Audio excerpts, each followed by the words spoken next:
ప్రభు మీతో ఉందురుగాక. నీ ఆత్మతోనూ ఉండుగాక. పునీత మత్తయి రాసిన పవిత్ర సువిశేషములోని భాగము. ప్రభువా మీకు మహిమ కలుగునుగాక. మత్తయి సువార్త 4వ అధ్యాయము 18వ వచనం నుండి 22వ వచనం వరకు.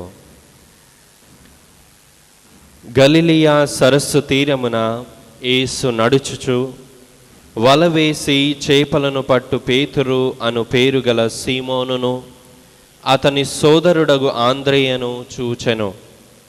వారు జాలరులు.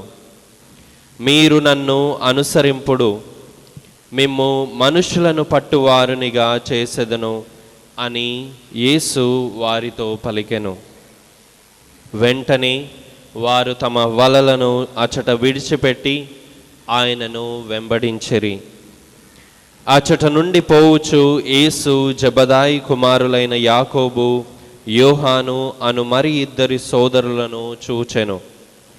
వారు తమ తండ్రితో పాటు పడవలో తమ వలలను చక్కబెట్టుకొనుచుండిరి. యేసు వారిని పిలువగా వెంటనే వారు పడవను తమ తండ్రిని వదిలిపెట్టి ఆయనను వెంబడించిరి. ఇది క్రీస్తు సువిశేషము. క్రీస్తువా మీకు స్తుతి కలుగునుగాక.